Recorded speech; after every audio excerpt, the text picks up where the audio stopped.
Yeah, like Locker goes, not even funny. You have funnier stuff. You can't curse. It's not that it's just funny. It's just that one little clip and the context of the line is funny and relatable. When you put that wifey caption, they just go hand in hand. My 15-year-old niece had a good take, but she's kind of like on like hardcore, like all about women's rights. She was saying like For the Boys is like a sexist movement. She's like, For the Boys is a sexist movement. And like, if you look at the comments, there is a lot of hate on women and like them like kind of joking, but it's kind of comedy.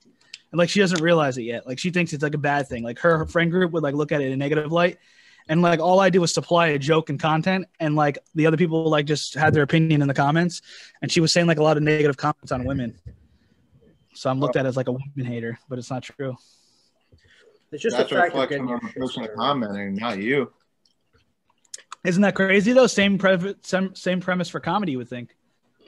Like same thing could happen. You say a joke, like make a joke or something, and then in the comments, people have their own theories on it or say shit. Well, it's funny because people are too dumb to get it. I know that's the thing, but that's like they want to look too far deep into things. Like the TikTok kids, like they're all about all that shit. A lot of it's just fucking repurposed content anyway. Like when Sam Morril was bitching because somebody took his joke and put it on a TikTok, like in a video form. And then the same thing happened to Sweeney and he was bitching. So it's like, and it wasn't even the same thing because it was literally, it wasn't a fucking written joke where you could like make the argument or kind of hide that you took it from a comic. It was literally a live interview where you're in the video. So it's like everyone knows that black dude, Isaiah, wasn't the dude interviewing. He just cut it from somewhere. You're the fucking guy who was on the thing. The kicker is that both more people would care about Morril because he's famous and they care. Well, not famous like globally, but like he's bigger following than me and he does comedy and people care about that more than like some random dude who does an interview. Yeah, the Morril thing though is a stand-up joke that he tells on stage, but then the TikTok was like it was like an animated video or something reforming it. It wasn't like it was a cut of Morril telling the joke on stage, so you like don't know the original source. Yours is it's a cut of you. Nothing was edited. Nothing was cut up really. It was just you put it on the thing. I just find it funny that all these big accounts that took it, like that other account, Punch took it and then they took it down. They literally leave our Keep It Basement watermark in the corner as if like they don't give a fuck. It's a young intern running the account. It's a young kid running the account. His job is to generate revenue through trending things. So they want a proven commodity that already went viral. They go on TikTok comedy section and just screen grab it or download from TikTok and put it on their page and don't tag anyone and literally make 6 figures a month on advertisements or growth hacking and engagement and doing in all other businesses. They don't care about the content creator. They care about the big picture dollar sign. And we're all just shitbag creators creating stuff where people just take it and make money off of us. That's what it comes down to. It's just funny though, because if you take the wrong person's thing or a big name person's thing, they just take it down. They can come at you legally and they'll just take it down because they can't. Yeah, I talked to a business guy who has like who knows all about that stuff, and he said, "Here's what's going to happen: you threaten for attorney, or you say you're going to talk. Your attorney said to like tag us or take it down. They're either going to tag you late so you get less credit."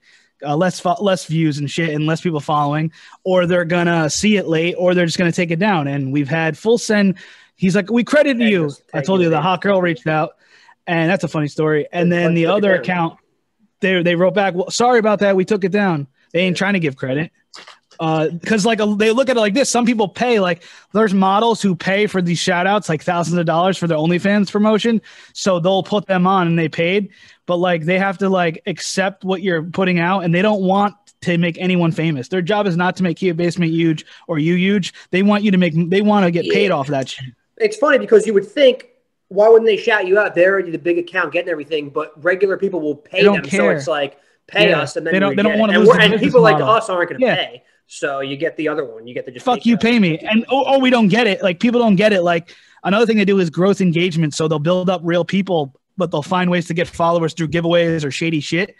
And they'll have 3 million followers, but in reality, there's probably not 3 million people following that account. They'll put it on private, so you have to follow it. And also, so you can't like say, hey, you stole my content, because people were tagging me. I couldn't see because the account was private. So hours later, finally, they accepted my thing and DM me and said, hey, we tagged you. But they don't tag you in the post. They just tag you in the video. They tag you in they tag you in the post. Like, they don't tag you in the caption. Yeah, it's stupid. And they do that hours later where My friend made a good point. He's like, it's fucked up because 300,000 people already saw it and it has 100,000 likes, and like half the people already saw it. So the people who follow Kia Basement or watch the porn interviews now and everything were late to the party.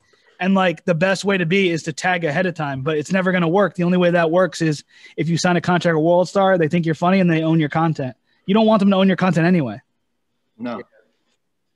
Which sucks. The whole game is fucked up. Like I was talking to Ryan Davis, Camino, I was talking to regular people. Like the regular people, not to knock them, they just don't understand. They don't care. You look like a loser saying, you look like the boy cried wolf or a pussy if you're like, they stole my content. And like people were making fun of me, my friends. They didn't get it. They don't care. Making fun of Sam Morril. They follow memes. They follow memes. They don't give a fuck about a comedian or creator. They follow the memes for like a dating thing or news. Everyone just takes the popular news and puts on the page to make money. The kicker is, though, even in a situation like that, if they did tag you up front, I don't think it's going to be that much of a help or game changer. What you need is it to go viral off of your actual original account on a consistent basis. That's how you're going to build your own following. Instagram doesn't do that. That's why you said TikTok's more popular and prevalent, because Instagram doesn't want people who aren't huge to go viral, really. What happens is Instagram is you already have the audience and then you just keep supplying the content. But like what Schultz said about Rogan's correct. It's like you go on Rogan, but if you go on Rogan with no content or nothing new, it's like, what are you promoting? What are people going to look at? Because people have been going back following Locker and liking his stuff and like my old porn stuff. And I don't really go hard on social media like I should, but like social media is annoying, and Instagram isn't made for you to go viral now. It's more or less made for like an established fan base and audience, kind of like Schultz, Dylan, Rogan, Giannis, and all that.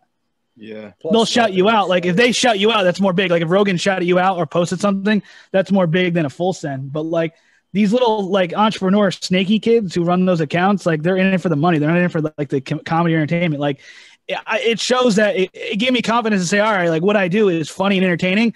But at the end of the day, like the CEOs of these companies or they run these pages don't give a fuck about me. They're trying to make money off other shit, like ads and paid promotions and growth engagement.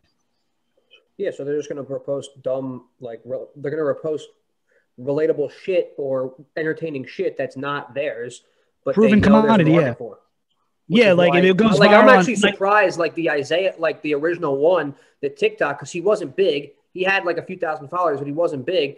But then with that caption, I guess it just got cut up in the algorithm. Like I was talking to Waldo about the algorithm, and TikTok is just built where you can have stuff get millions of views, but it's not necessarily going to translate to a following. So if you already have a following and you jump on a new platform like a TikTok, you're already going to be good to go, but it's making wave for, I guess, younger people, people who had to cut up these little relatable, funny videos and maybe do crazy edits with a side-by-side or a voiceover to potentially get viral videos, but it's not always going to necessarily translate into a following.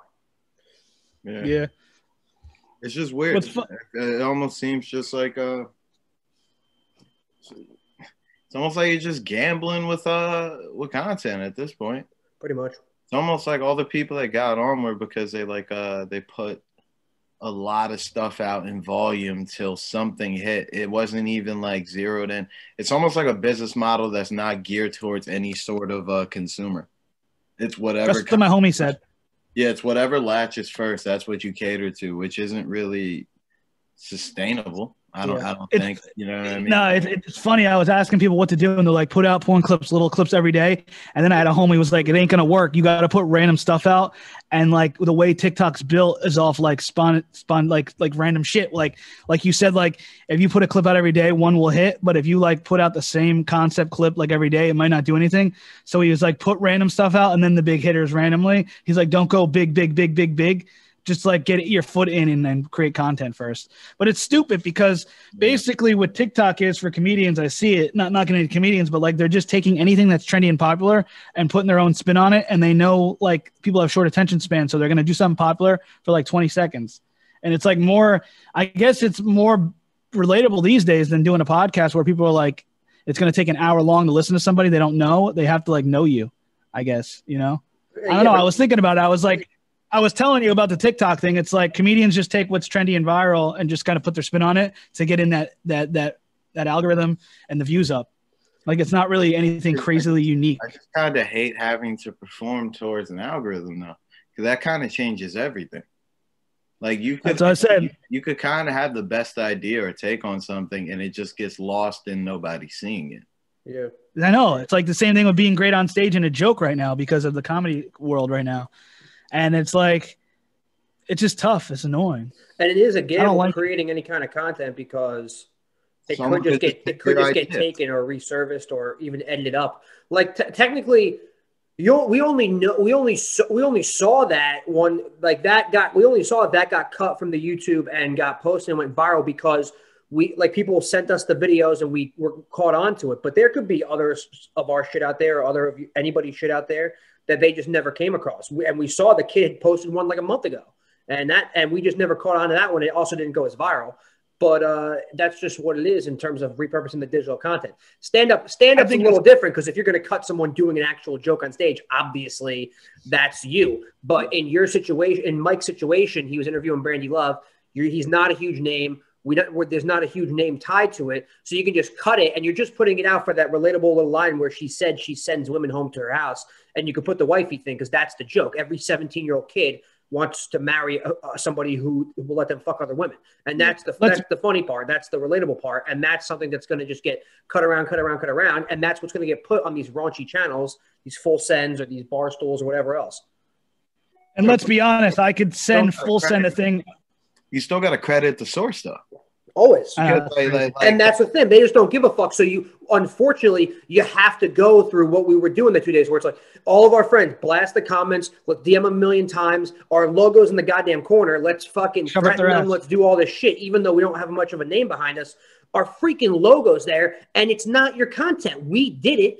Go ahead, repurpose it, make the joke, but just fucking say that we did it. It's our interview. Crazy how they don't want to even give you the credit to shout you out.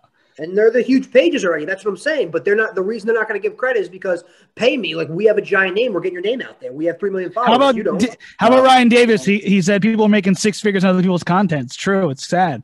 Yeah. It's like, yo, you could be like, I'm quitting comedy right now. I'm becoming a meme page maker and next make 6 figures and be like, you might not be happy with it, but you're like, I'm just taking people's comedy jokes or like memes and making 100,000 a year and I can't get on a stage. So fuck it. Well, that's the thing with. It's also like the same shit that almost Rogan was trying to fight against. You know what I mean? Like where like Mencia was taking people's shit and repurposing them and, you know, putting them out as his own. It's the same thing. It's the same thing, just in digital content. But it's like, okay. Crazy when you see like now it's okay. Lil Duval putting it. Yeah, it's weird because you're telling a comic you got to put out more internet content, yet the internet doesn't stand for the same shit that got you in the door in the first place. So yeah, it's a whole new thing. Like, look at Lil Duval putting memes out. Charlamagne. It's like guys you look up to, and like people who like put their foot in the made like improve the game for what they do. Like they're like kind of in this younger generation trying to be relevant, doing the same thing. Like Snoop Dogg's a meme page. Like if you look at Snoop's page, he's a legend in hip hop, and you go to his page, he's putting memes out all day. It's like someone's running that and getting ads. Dude, they're just trying to stay relevant.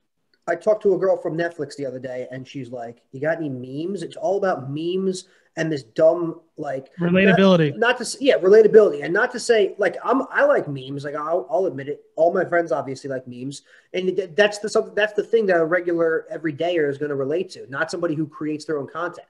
And then there's people who probably create actual original memes themselves, and they're probably skilled. But it's just the fact that there's all these other accounts that are just repurposing content. Look, that's how the Fat Jew got pinched. That's how like whatever all these happens. Plus, there's accounts out there like when our Chris D'Elia clip like kind of went kind of big. There's YouTube accounts out there where they wait for the big name podcast to come out every week, and then they cut up the clips from the podcast and decipher what the comic or the personality is actually saying, and they basically make fun of them or they dilute what's actually being said. Like that happened a lot with D'Elia and Cal and everything. And then those accounts get big because it's kind of like a TMZ YouTube account, and that's what people want to watch. Because it's academics. That's what I'm saying. When Charlamagne said you got to do what you got to do to get where you want to go, literally academics did that. Like now he has his own show, his own brand, and he still does shit like that. But it's very tedious and it's very annoying. It's like you don't even have to be creative. You just have to be really like disciplined in your work ethic and like just know all these like trendy fucking pages. And like when you have radio shows becoming meme pages, that's the game changer for me. Like there's like a famous radio show in like LA and they just became a meme page. Like they don't post anything radio wise or podcast wise. Same thing like Rude Jude. Like no one knows that Rude Jude's a personality on Sirius XM. His fucking page just became a meme page and he makes money off shit like that. And like when you see a podcast page turn completely meme, like they don't even promote their podcast. So they have a separate podcast page with not as big following. And then like the main page is like a huge meme page. It's just crazy.